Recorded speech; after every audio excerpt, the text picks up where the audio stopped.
Good af- Good afternoon, everybody. Good afternoon. Hey, folks.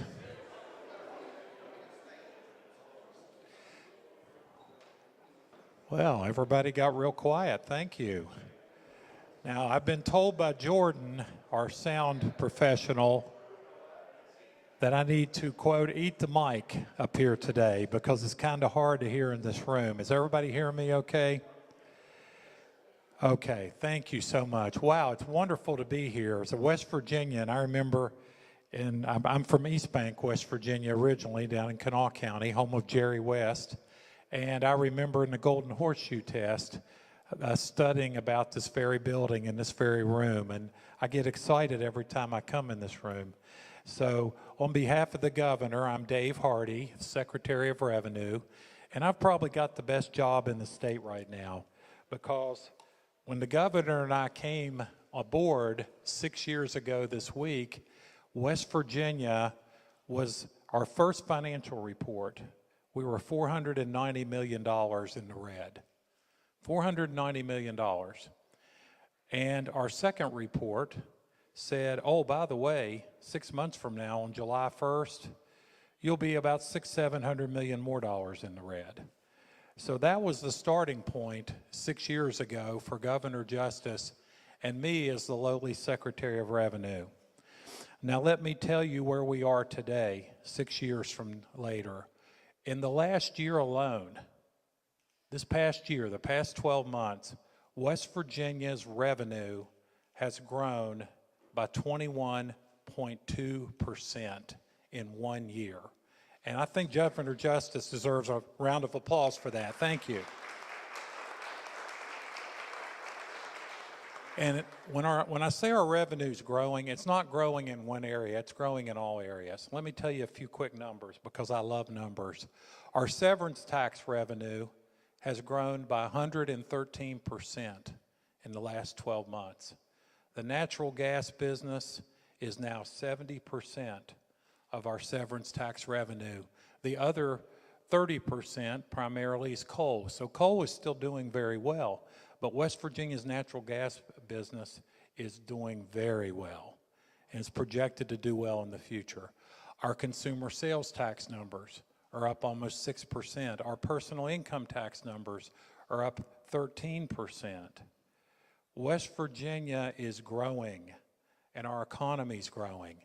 And because of that, we have an opportunity here. This is a historic opportunity. And you know, when you talk about this down in maybe Beckley, like I was yesterday, when you talk about your competing states, the states that are around us, it doesn't resonate in Beckley maybe quite as much as it does up here. We have to compete. We have to compete with Virginia. We have to compete with Maryland. We certainly have to compete with Ohio and Pennsylvania. And West Virginia's income tax right now is higher than all of our surrounding states. Much higher. Across the river here, our income tax for Ohio is 3.99%. Ours is 6.5%. Maryland, 5.75%. Virginia, 5.75%. So we looked around and the governor said, I want to start cutting taxes in West Virginia. And he asked me, the numbers nerd, the tax nerd, to give him some ideas. And here's what we found. There are 50 states, of course, in the United States. 41 of them have an income tax. 9 states do not have an income tax. Florida does not have an income tax. Texas does not have an income tax. A state that I am very fond of, and I went to school there, Tennessee, does not have an income tax. Nevada, Wyoming, South Dakota, Alaska, these are states without an income tax. Texas. And here's what we found. If you look at the Tax Foundation data, and the Tax Foundation are the experts in taxation policy in the United States, they did a study, a 10-year study, for the period 2008 to 2018. States that don't have an income tax grew twice as fast as states that have an income tax in population. Those same 9 states, in the same 10-year period, their economies grew 56% faster than the states that have an income tax. West Virginia has a $1.7 billion surplus right now. We are projected June 30th, in 12 months, we will have accumulated a $1.7 billion surplus. And Governor Justice has a plan, and we've introduced the bill. Here's the plan. We're going to cut the state income tax this year, by 30%. Next year, in '24, we're going to cut it 10% more. The following year, in '25, we're going to cut West Virginia's income tax by another 10%.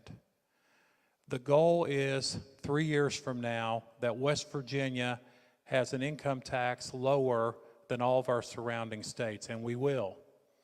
And this is going to put back in your pockets, on the average year, somewhere between $1.2 and $1.3 billion a year back into West Virginians' pockets. That's $100 million a month that is going, instead of going into the state's treasury, is going back into your pockets.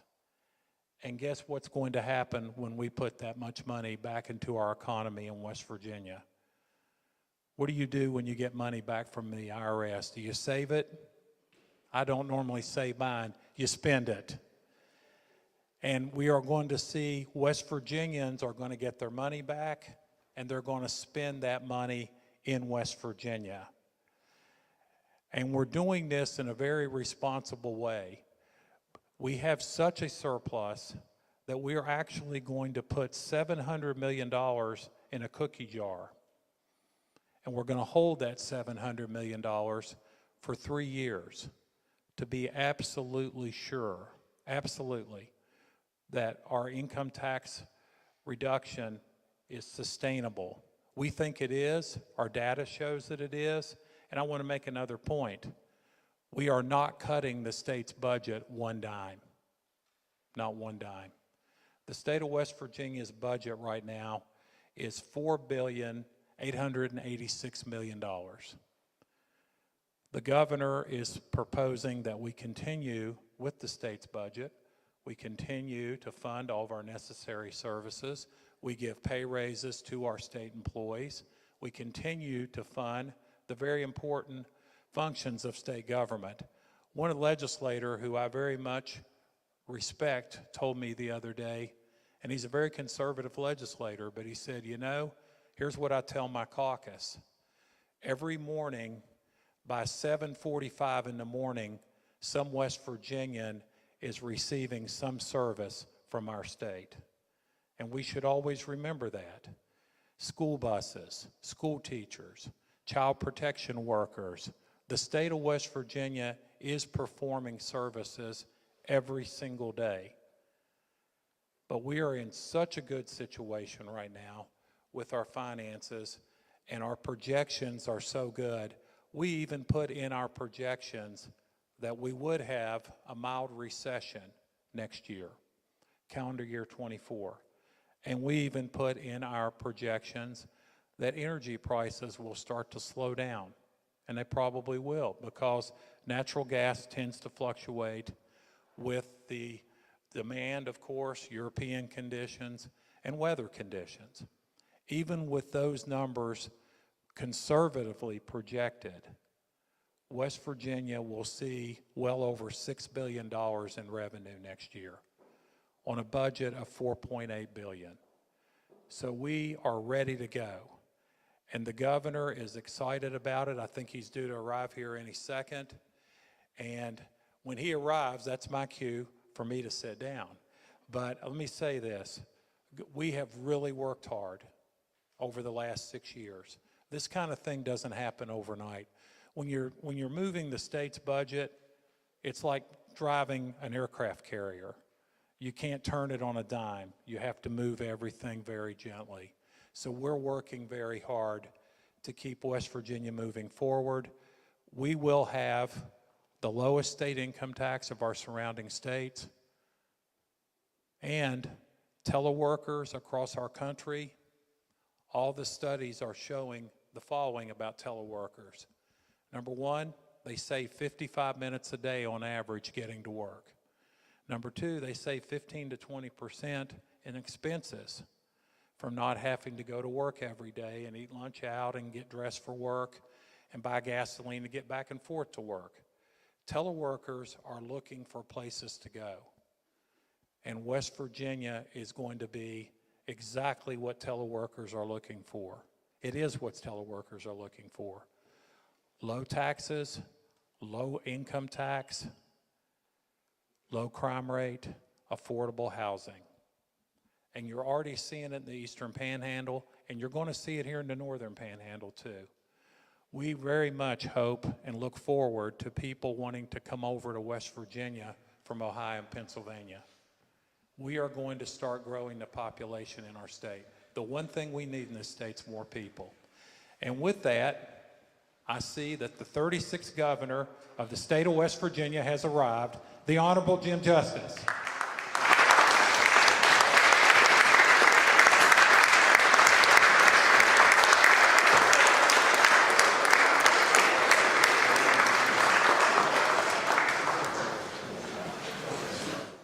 Oh, thank y'all so much.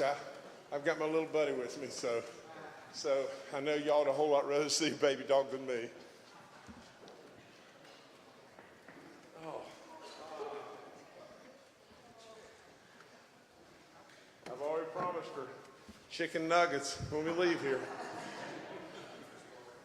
Thanks. Well, I appreciate all of you coming. It's a great room of people. It's an incredible city. It's an incredible area of the state. And we've got some exciting news to talk to you about today and answer any of your questions. Now, with that being said, you know, it's really great. Even though it held us up just a little bit, it's really great to see all the work that's going on in the town. And we're going to spin around a few times like we did with all the I-70 work with the bridges, and it's done.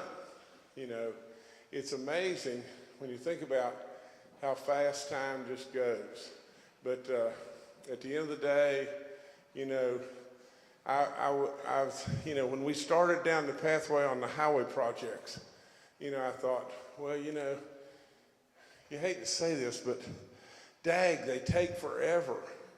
And it seems like they're never going to get done, and you're telling people, well, we're going to do this, and it's going to get done in 3 years, you know. And then before you know it, you just, like I said, you just spin around a couple times, and lo and behold, it's here. And so that's really good. Now, we've got an incredible announcement to make, and we've got the Nutting family that's here, and y'all know the contribution of this family is off the chart. You know, absolutely, we're going to award a Distinguished West Virginian today to a lady that is unbelievable. You know, I know oftentimes she's referred to as Snooky, you know, and in my world, she's got to be Betty. But absolutely, with all in us, you know, and I know Ogden's here, I know, you know, Bill and Bob are here, and if you could come up, please, or I'll come to you. And we've got Randall, wherever Randall is going to bring me our Distinguished West Virginian. Where's Randall? I hope you didn't run off and leave. He's here. Go get it. Go. Come on. Great to see you.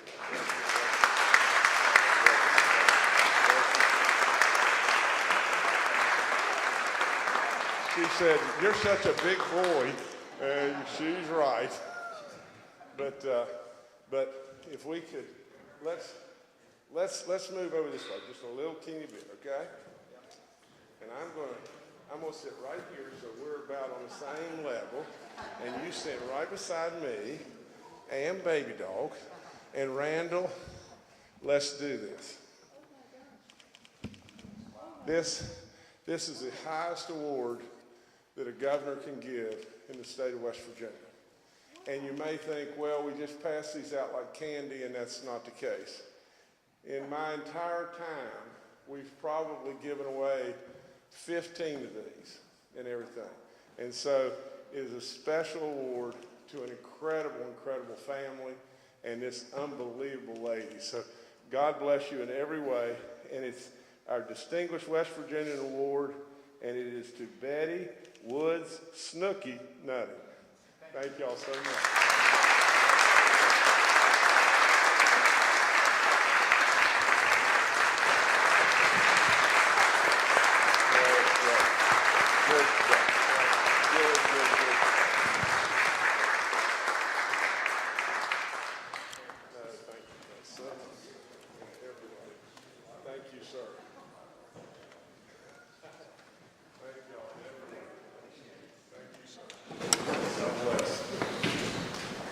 Thank you. How about that, baby doll? Pretty good stuff, huh? Now, I know that you've listened to Secretary Hardy. He is our Secretary of Revenue. He's the guy that really, him and his team of lots and lots and lots of folks, put numbers together. And we try all kinds of different ways and scenarios and everything to do this and that and everything else. And at the end of the day, I always tell them just this. I want real numbers. I want conservative numbers. I want numbers to where there's no way on earth we're going to put our state, our services that we provide, nothing at risk. Well, so at the end of the day, here we are. Here we are in West Virginia in this incredible town. Now, like it or not like it, but it is honest to goodness truth. Are a bunch of you guys students? Are you from Wheeling and students? Wheeling Jesuit? You know, are any of you athletes? One of the last times I was there, is Jenny here by any chance? Is she here? Well, nevertheless, I just got a note from her and everything. But one of the last times I was there, you know, the school was really in real jeopardy. And don't get me wrong now, I'm not here to toot my horn in any way. But it is so instrumental to this community, and it is such an incredible school. You know, many of you probably would never know this in a billion years, but I took classes from Wheeling Jesuit, and are we still Wheeling Jesuit? We're just Wheeling, okay, University, okay, forgive me.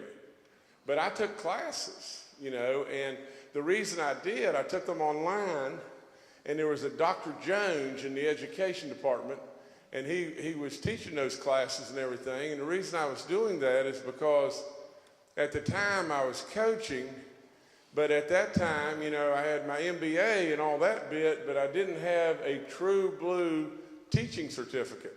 So I went through all the gyrations and everything to make sure and get all that in place and everything 500 years ago. But what a school. And I got to go there a bunch of times. And I got to see a lot of all the goodness that goes on there all the time. The last time I was there, you know, there was a movement to close the school. And you see, I'm eat up against that stuff.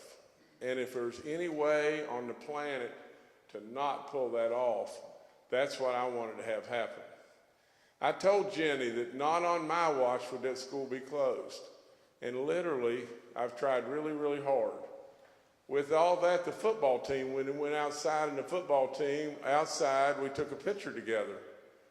And I can tell you many stories about athletics because you know I coach and I love being with kids and everything.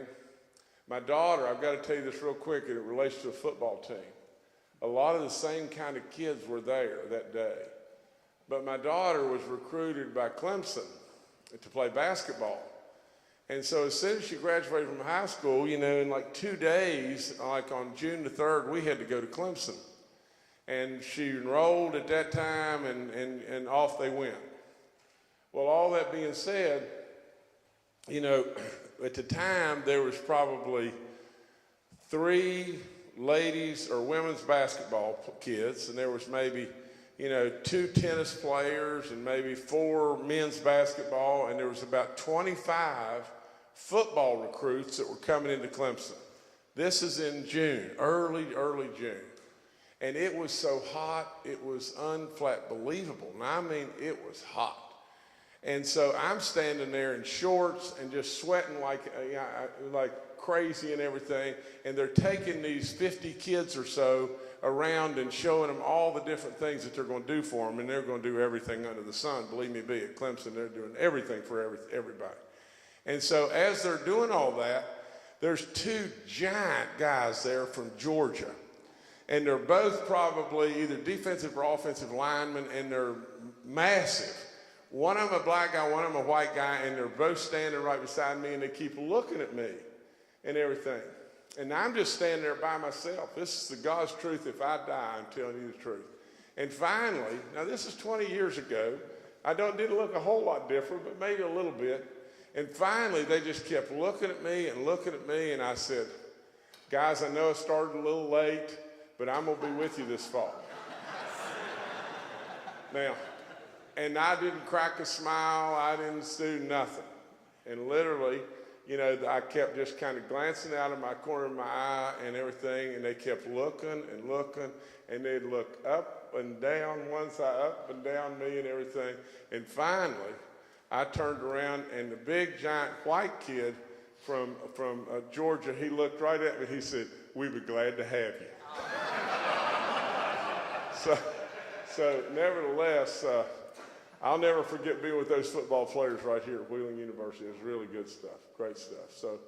So let me tell you, you have an incredible community. You have been really, really good to me. I have told you the truth every single time that I've ever addressed you, and I will to my grave. I am telling you today we have an exciting time in West Virginia. We're 2/3 of the way home. The House voted 95-2. You know, to be perfectly honest, we've still got folks that are still hung up on Amendment 2 and you know, and whatever it may be, personalities and everything else, and we need to get over it. Literally, at the end of the day, we need to get all at about right now doing stuff to help our people. You know, the absolute fact of the matter is, no matter how many times that Dave Hardy says it and tells you how other states are growing, we're not growing, or we're barely growing. We're barely growing. You know, if you believe somebody trying to scare you and saying, if we do this, we're not going to be able to provide services or that and this, believe me, all you've got to do is remember just one thing. And like it or not like it, but this is just fact. And I don't know how to tell you anything but the truth. When I'm a business guy, and when I walked in the door, like it or not like it, but West Virginia was bankrupt, guys. It was dead level bankrupt. We'd already drained the rainy day fund down to the point in time where our bonds were being derated. We didn't have anywhere to turn but one place, cut. And the more we cut, the more people left. That's all there is to it. And the more people that leave, they take their income with them, they take their taxation with them, and absolutely we just kept dragging the hole right with us. Now, we've changed a lot of stuff, and absolutely I give you tons of credit. This is not just a Jim Justice show. Surely you had to have a coach maybe. But literally, we've all pulled the rope together, and we got then dealt a cannonball with COVID and everything else under the sun. We have pulled the rope together, and we are on a rocket ship ride right now. Absolutely, you say what you want, but this state is so different today than it has ever been, and it is going right now. Now, with all that being said, To me, it is just as simple as this. If you look at any tax publication known to man, they would say, give the money back to the people. For God's sakes, a living, give the money to the people. If you lower the personal income tax, and absolutely, which would be a blessing from God above, if you could ever get rid of the personal income tax in its entirety in West Virginia, lo and behold, they'd come beyond belief. If we make this move on the chessboard, for all practical purposes, we'll have a lower income tax than all the bordering states all the way around us. And today, I think we've almost got the highest. Is that correct? No wonder they live right across the border. You know, wherever it may be. Literally, at the end of the day, if we want to drive growth here, if we want to fill these vacant stores, if we want our communities to really come back to life, you have to have lots of things. But one surefire, dead level, positive thing is the income tax. That's all there is to it. I don't care what you say. That's all there is to every publication in the world is going to tell you, you lower your personal income tax, and if we don't, and let me just tell you this, the Federal Reserve was in my office not long ago. They looked right at me and they said, what is wrong with the legislature in West Virginia? And I said, this was way before the House got on board and we all voted and everything. And I'm not here to cast any stone, but the Federal Reserve, which is unbiased as they can be, now they can't absolutely have a party affiliation. The Federal Reserve said, do you realize what an opportunity that you have in West Virginia? You're within a rock's throw of 2/3 of the population of this country. That's all there is to it. They drive through you to get to a state that doesn't have income tax. And do you realize that it's South Carolina, and it's Georgia, and it's Mississippi, and they're all next. In Kentucky, they're all next. And are we going to just wait? Are you going to wait when you have an opportunity like we have today? So let me do this. Let me ask any of your questions, answer your questions as best I possibly can. And if I can't, Secretary Hardy will. Now, and if we can't answer a question, and let's try to do this. Let's try to have everybody out of here as quickly as we can, because sometimes these meetings drag on. You know, we get questions about any, and I'd answer anything you want me to do. And Baby Dog and I'll sit right here when we're done. And if you want to come up and say hi to Baby Dog, you're glad, I'll stay right here with you. But absolutely, a lot of people, because they have great manners and everything, don't want to just get up and walk out. And they've got their lunch hour and they want to be here and then they want to leave. So let's keep it as best we possibly can to taxes. And we'll answer any question that you want us to ask, and we'll answer it as best we possibly can. But absolutely, when all's said and done, just think just about this just for a second. By having surpluses, we've been able to compete in the world arena and in the national arena on attracting businesses to this state. Can you imagine if Form Energy really, can you imagine what is getting ready to happen in Weirton? Can you imagine 750 jobs that are going to pay $84,000 plus per job? What is going to happen to Weirton? I mean, I remember when Woodrow Wilson, we lived in Beckley, was playing Weirton in the state finals at the Mountaineer Fieldhouse in 1962, and both teams were undefeated. At the highest level of high school basketball you can have in West Virginia. Some way, somehow, Woodrow came back from an unbelievable deficit and won. 2 years later, they were playing in the semifinals of the high school basketball tournament, and the people from Weirton were chanting, "We remember 62, you'll remember 64," and they blistered Woodrow and everything. Literally, what do you think these moves on the chessboard, will really do to all of our community? It'll be unbelievable.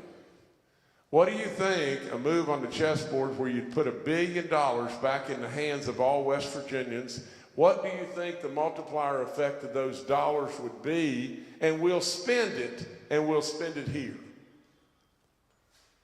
It's unbelievable. Unbelievable, what a chance.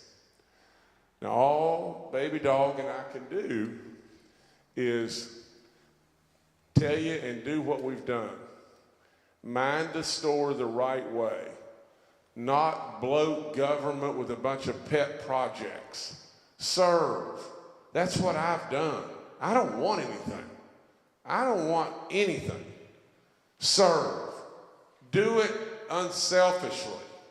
And do it for all of y'all and all of us. You've absolutely honored me beyond belief with your vote. That's why when I could see us going dead in the wrong direction on Amendment 2, I was out here talking to you. That's when I knew the Roads to Prosperity thing would really kick us off and really get us going, I was out here talking to you. And now I'm out here again. So at the end of the day, now I ask what you choose, and I'll answer it as best I possibly can. Yes, sir. First of all, thank you for you and your National Guard, what you've done in the last 3 years. We can't thank them enough. They probably deserve a vote. Our K-3 classrooms that need help, they need help to teach our kids to read and do mathematics. I like your idea, we got to help our poor people. Our people are starving in the state. We have other needs in this state that we need to cover. July 1st is coming real quick for us people in the Wheeling area. And you know what I'm talking about. Can we fix PEI? Can you help our K-3 classrooms? Can we do all these other things we need to do and still do the tax cut? That's my only concern. Okay. Let me tell you this. And this is where I don't want you to get scared of the dark and the false. You know, because it's easy for people to plant seeds and everything else. It's a very, very, very legitimate question. Now, just think of all that has been accomplished and all that we've done. Think about what I said, you walk in the door and you're bankrupt, and today we're really going. Do you honestly think that Jim Justice, on his watch, on my watch, is going to put our state into any kind of peril that going forward after my watch or any time, that we're not going to be able to continue to do more and more and more and more goodness along the way for every sector of what we're doing? There's no way. There's no way I'm going to do that. And absolutely in our budget not only, our budget does not contract, our budget grows. Now, we've minded the store, like I said before, but at the same time, in our budget right now is a big kick, for aids to first grade teachers to absolutely help our kids get off on the right track to be able to learn to read better. There are so many different things for the hungry and on and on and on. We're not going to back up one absolute thread on anything. Nothing. Now, there's a need on every street corner for something and anything. But without frivolously throwing money away, we're not going to back up on anything. And without any question in the world, there's no chance on God's earth, there's no chance in the world that I'd be sitting in front of you knowing that this is going to put us at some level of risk to not be able to do things that we need to continue to try to do to help our communities, our schools, our PEIA, and everything get better. In our situation right here today, now there is no fix that's been on the table that is a permanent fix forevermore for PEIA. There's some proposals. Well, let's raise the severance on gas just a little bit. Well, and that gets to not even to halfway to first base. There's some proposals of what we can do. But absolutely what we can do is what we've already done. And that is we have kept the premiums on PEIA through my watch without being raised, period. The benefits without being raised, without being taken away from, period. In my budget right now, there is an additional $100 million set aside to keep PEIA solid as it can be and going forward. And I would tell you just this, you know, if we want to continue to be able to do that, now there's all kinds of thoughts from the legislature side, you know, on different things that can be done, and they need to be looked at. But today, you know, what we can do is we can keep PEIA solid and everything with earnings that we have from this state and still do every bit of what I'm talking about. Let me just say just this. Now think about this just a second. Dave Hardy's numbers will tell you this. There's 3 buckets of money. Today there's 3 huge buckets of money. There's still $550 million or whatever left over from 2022's budget or surplus. There's $1.7 billion in another bucket that is the 2023 bucket. And in addition to that, there's $477 million of ARPA money. That's why what we said is right off the get-go, in the 2023 bucket, what we want to do with the 2023 thing is take 700 of the $1.7 billion and put it in a bucket set aside for a rainy day of any kind that could happen to PIT, personal income tax. We said of the ARPA money, we want to continue to be able to bring business and opportunity after opportunity here. We want to take $177 million of that and put it in a bucket for sewer and water projects that we can match with federal dollars and spend into $1 billion to be doing all kinds of additional sewer and water projects all across the state. And we want to put $500 million of it over into a bucket that is for economic development, to where we can continue to craft things to make it more and more and more competitive for us to bring more and more job opportunity to West Virginia. Now, with all that being said, then after everything washes through, even in the 2023 year,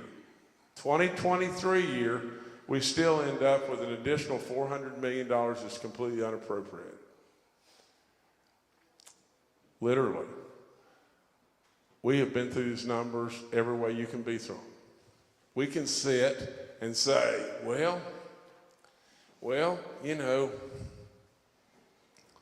what if, and what if, and what if, and what if? And we've done that, and we've done that an awful lot. And I admire you for thinking that way. But at the end of the day, I truly believe without any question, if you've got 50% of your money back in your pockets, as far as your personal income tax money, you'll make the right decisions. You'll make the right decisions. Yes, ma'am.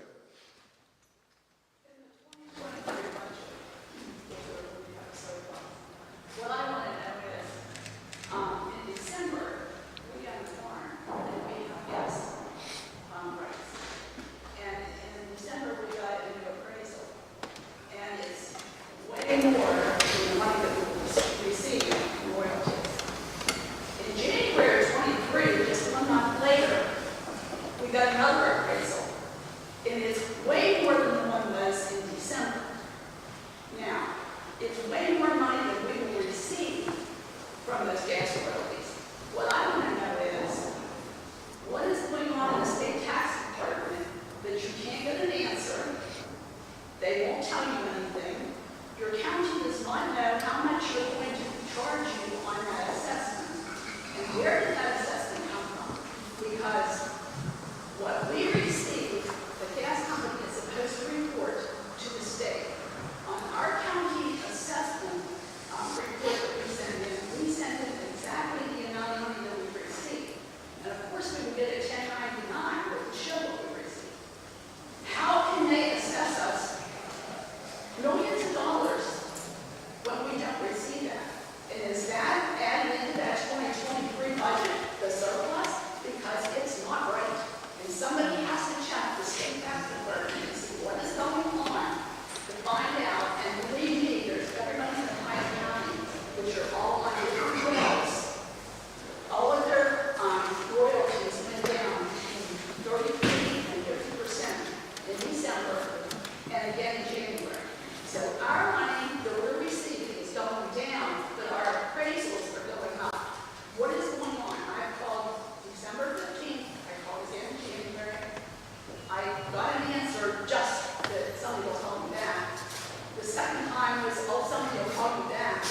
third, fourth, and fifth time was somebody will call you back. Today I called again before I came down here, and somebody's gonna call me back.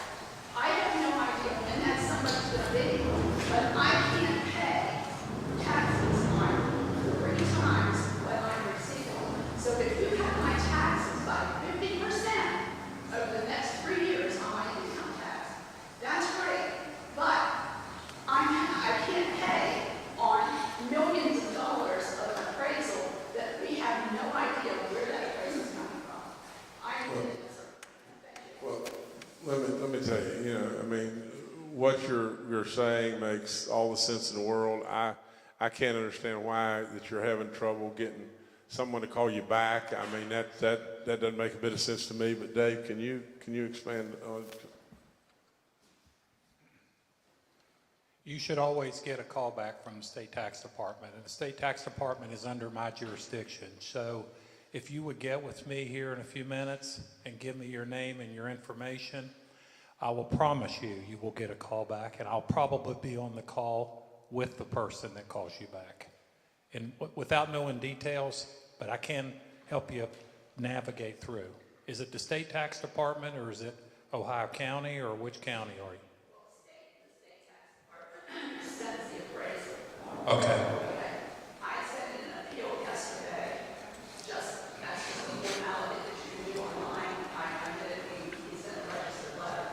Today, I took an appeal to the county commissioners. They're supposed to have a meeting in February. And so I spilled out that whole thing. Okay. But that cutting income tax 50%, is that going to be funded by my money that I don't have? No. Okay. No, almost all of that goes to county government and the public schools through the Department of Education. But still, you should always get a call back, and I have hammered that home over and over, so to the state tax department. So I want to get your information, okay? One more thing. Talked to a good friend of mine who got into this gas business years ago. His name's Dale Sampson. Okay, he owns a feed store, whatsoever. All right. He's told me there's a lot of people that have called with the same question I called with the other day. He told me there's actually a lady that takes 2 months before she receives a check of $25. But yet, she's getting appraised for $8,000. So it's little people who are getting killed by this. I want to help you cut through all the red tape. So if you give me the information, I'll get you the answer. Okay? I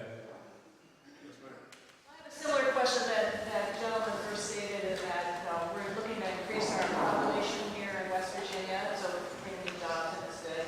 But we also need a school district, a school system that's not so low on ratings. Now you're talking about having some money for like K-3 or K-8 there, but we need an overall increased budget on our school systems.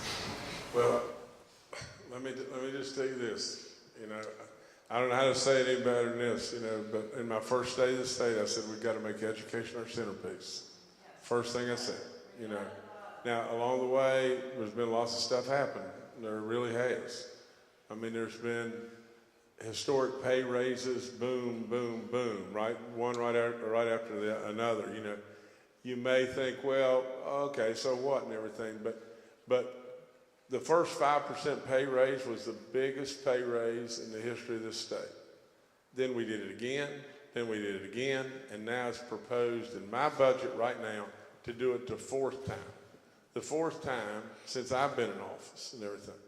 You know, right off the get-go, we were grading our schools. Now imagine this. We were grading our schools on an A through S scale, and we were grading them on a bell curve. Now, why did I say let's make education our centerpiece? Because if you want people to come to West Virginia, the first thing they're going to ask is, how's the schools? Second thing they ask is, how's the roads? I mean, you know, so think about my footprint, what I've tried to do, right, all the way through the whole thing. We graded our schools A through F. We were testing our kids unnecessarily over and over and over. It's crazy what we were doing. and everything. We were grading our schools on a bell curve. A bell curve, some schools were getting A's, some schools were getting F's. Most of the schools were in the middle, they were getting C's. So market that for me. Come to West Virginia. Most of our schools are C's. It ain't gonna work, is it? It's just not gonna work. We got rid of that. You know, at the end of the day, there's tons of good going on. We've still got giant hurdles and lots and lots and lots to do. You know, right now we're trying to put dollars over in education and everything to take care of those aids, to be able to help what this gentleman was just saying, to be able to help get our kids off faster, you know, and be able to you know, help with the first grade stuff and get them reading faster and everything. It's on and on and on, an ongoing thing, and it's all over the place. But without any question, we should always remember that some way, somehow, education holds a lot of key to our image and a lot of things across this whole land. And at the end of the day, we want people to come here because we know how good it is here, but a lot of people on the outside, we've been the bad end of a lot of jokes, and now that's really changed. And all of a sudden, before you know it, we've become the envy of the world as far as travel and all kinds of things that are happening right here. Yes, sir. Yes, Governor. How you doing? I must commend you for what you've done to the economy of West Virginia for the last 6 years and basically stabilizing it, and also for your effort in leading the fight against COVID. You did a great job with that. But this tax cut, I'm somewhat concerned. As you know, I did sit on that Senate Finance Committee, which reviews the budget of every agency. And in every agency, there were vacancies that couldn't be filled because of the low wages they were being paid. And we're losing people across the state, leaving this state to go to other states because of the wages that were being paid by the state. And of course, the state has 20% of the workforce was employed by the state. So wouldn't it be good to put money in these people's pockets to help when you get 28% of the workforce working for the state and losing people? The other concern is that I know in Kansas they tried this and all of a sudden it was somewhat of a disaster. What lessons did you learn from the tax cut, approach of tax cuts in Kansas? Okay, let me tell you this. First of all, think about it. Last year, there was a locality pay bill that went up to the legislature, and it got shot down on basically correctional officers in corrections. You know, now we in some counties have a 70% vacancy of correctional officers. And we want to do more and more and more, and we are doing more and more.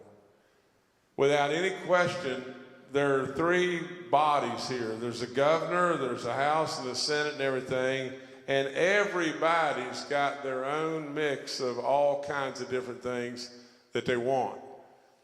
Without any question, we're trying to do those pay raises. We're trying to do the pay raises to the, you know, child protective workers and on and on and on. And we just proposed a mega amount of pay raises to folks within the state to be able to do exactly what you're talking about, sir. You know, there'll always be, long after I'm gone, there'll always be a litany of stuff that people say they want to do. But now, let me make this just this simple.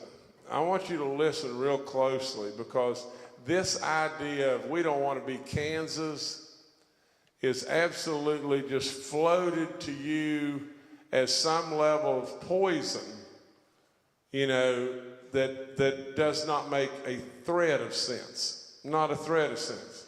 Dave, come here and tell them about Kansas real quick.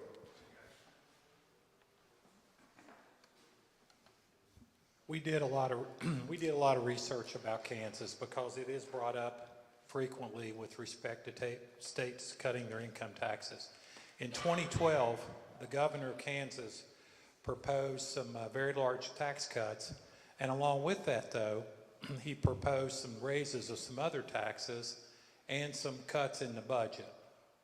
The legislature decided to not raise the other taxes, not cut the expenses in the budget, but they went ahead and passed the tax cuts. So they didn't pass what the governor had proposed, but the governor did sign the bill. On top of it, and this is the thing that really just was kind of mind-boggling, Kansas decided, that very same legislature, that they would exempt all the LLCs and what we call pass-through entities, which are generally one-person businesses where people have an LC, like a rental property business or a doctor or a lawyer or CPA firm.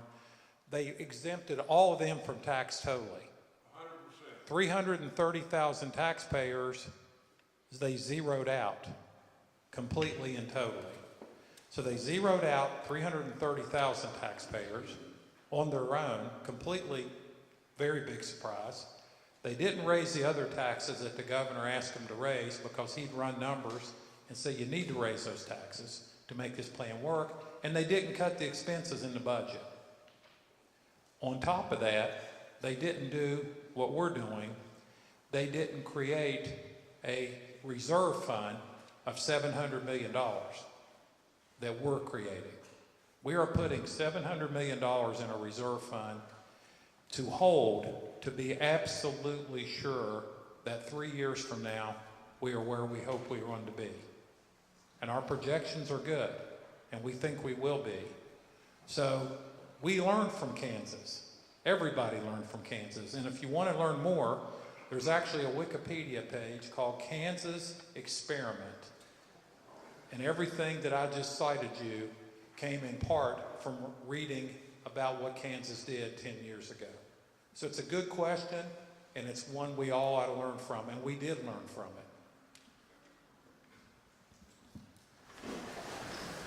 Hold on, just oh, no, go ahead. I'm sorry, go ahead. So before you got here, our Secretary of Revenue was talking about $700 million set aside to cover the shortfalls.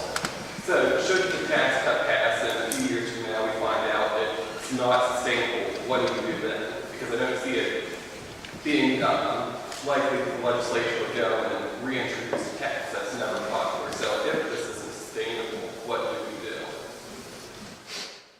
Well, I don't know how to continue to answer this same question, other than just to say, at the end of the day, if that's what you're afraid about, you might as well be afraid that meteorite's going to hit.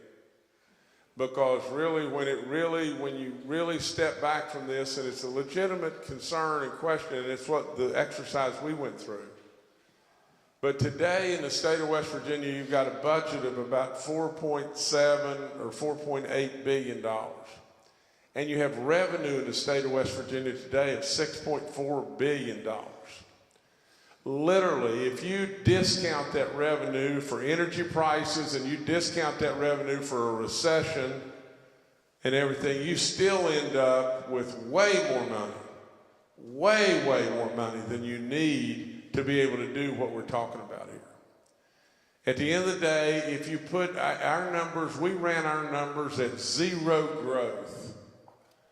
Do you really believe if you're the lowest income tax in all the states all around you that you'll have zero growth? Of course you won't. You'll have substantial growth. But we put in zero growth, the most conservative numbers that you can possibly put in. Now let me just tell you this and just make it just really simple. Here's the whole deal. When we were going down the path before, of machinery and inventory stuff or whatever it may be on that, basically you were giving ungodly amounts of money to people that were companies from out of state that were absolutely doing really good in the state of West Virginia. Really, really good.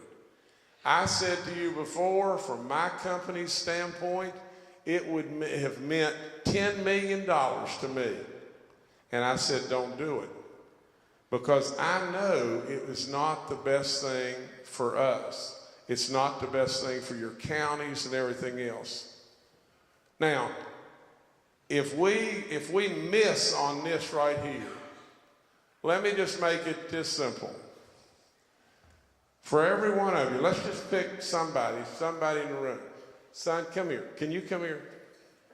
I love it. No, come. I like your hat. Come here. Now, just imagine, just for a second, that this fella's, whatever he was doing, that he was earning $50,000 a year. Okay? Now, I'm going to make this so simple, it's unbelievable. There's a gazillion. What's your name, son? Noah? Okay. Okay, Noah. Now, you don't bring any high waters on me today. All right, now just listen. But with all that being said, let's just say Noah's income was $50,000. And Noah's in a 6% tax bracket. And we're going to cut Noah's taxes in half. And Noah's going to have $1,500 that he can put in his pocket tomorrow. And he can do with it what he chooses to do with it. And all of y'all the same. And I don't have $1,500, but Noah, this would be like me just handing you this money. Okay? Now, you decide what you want to do with that money. And at the end of the day, I'm telling you, we are so on rock solid ground as far as the services and growing budget and not being Kansas, it's unbelievable. But if Noah says, no, I don't really want to do that, then what you are doing, and you better listen to me, you're opening the floodgates on every pet project known to man. And we'll spend the money. We'll spend the money in government as sure as I know my name. Noah won't have his money. You won't have your monies. Absolutely, it will not drive 1 ounce of additional growth here. And this is that chance. And that's what we're talking about. Now, we can debate it all day long. But at the end of the day, I believe Noah having the money is a heck of a lot better than Charleston having the money. That's what I think. Because Charleston will find a way to spend it. I don't care what on God's earth the amount is. If it's $100 trillion, we'll spend it. And it literally, we will spin around 5 times and we will awaken to the fact that growth didn't happen. Absolutely, we have the opportunity to make things happen over and over. With growth, roads get fixed. With growth, schools get bigger. With growth, education absolutely morphs into better and better and better. With growth, the stores are filled downtown. Every publication in the land says you want growth, cut your personal income tax. Every single one in the land says exactly that. Now, we got a decision to make, don't we? To me, I know I'm dead on the right path. I'd love to set up a booth out here and say, we got $1.7 billion.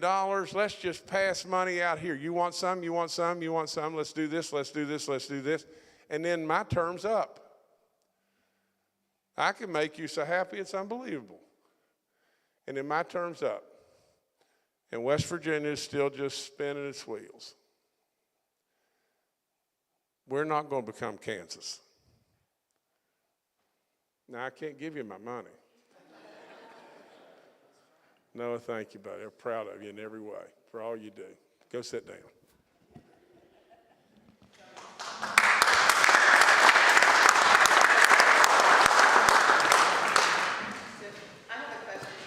Please. I own the largest daycare center in our area. However, we're struggling. So what is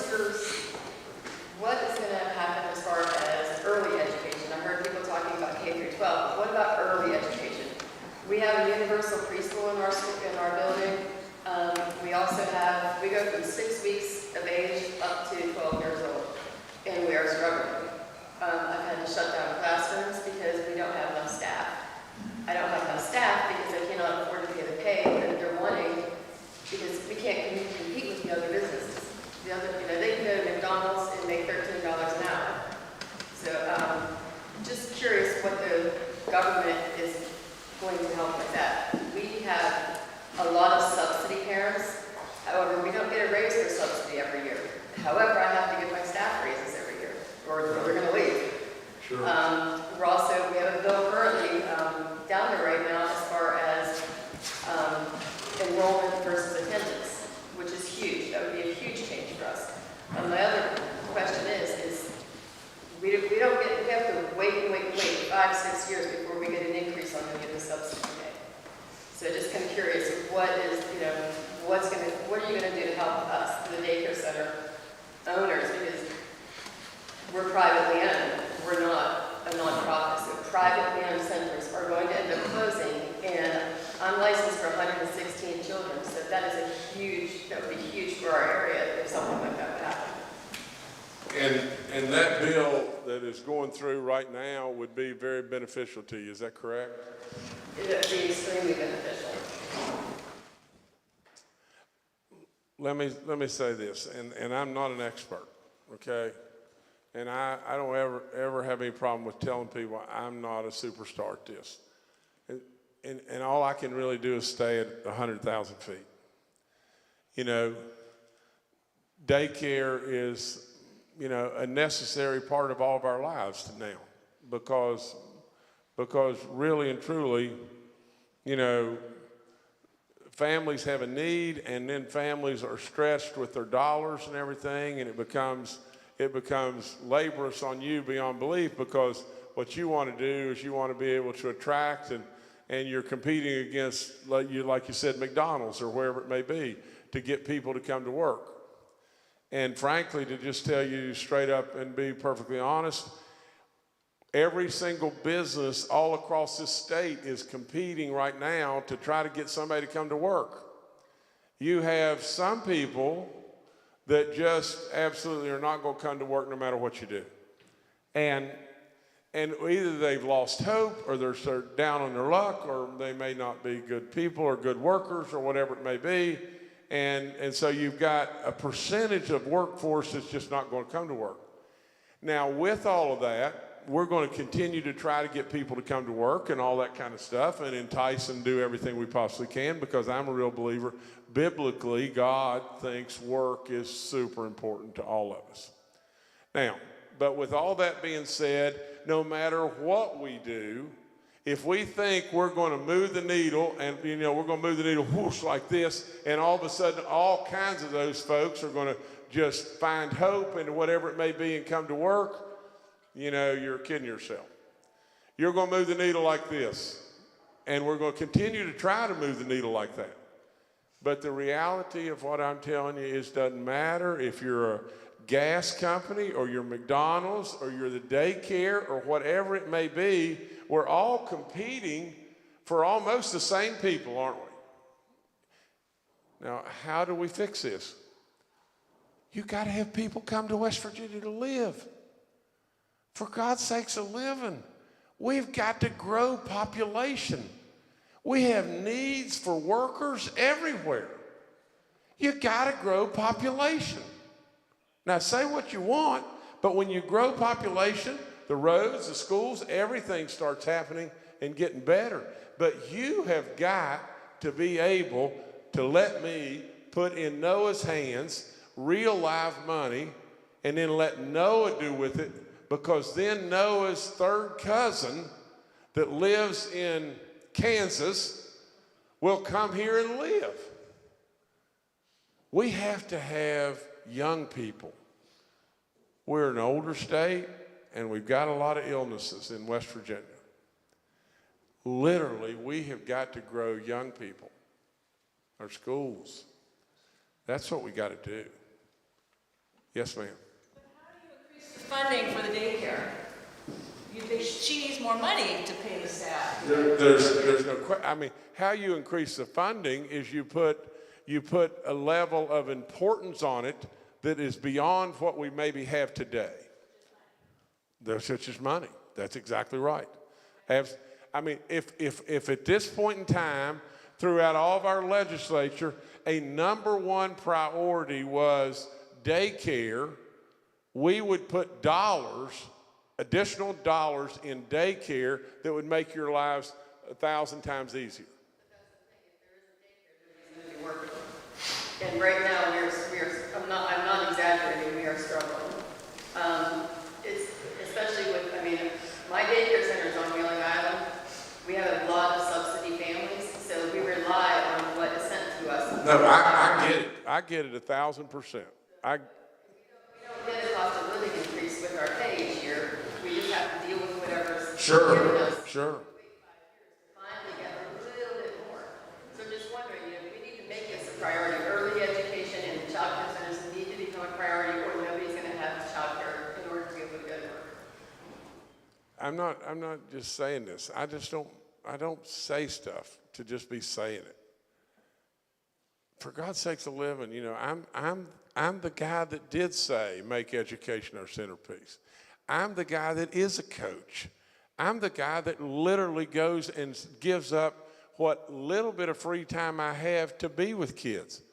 You don't need to get me on board. I'm there. I'm always there. Anything and everything we can do to make things better for our kids going forward and through whatever means it may be, and from an education standpoint, I'm there. Are you waving at me? And man, please forgive me.